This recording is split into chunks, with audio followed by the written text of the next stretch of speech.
महकमा बंद किया टेंशन ले गया महकमा बंद किया टेंशन ले गया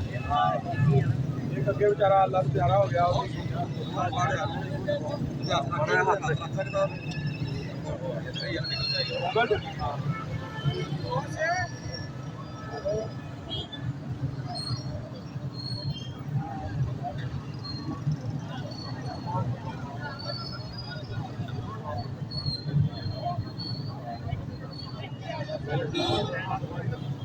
माँ का खदाल से मार के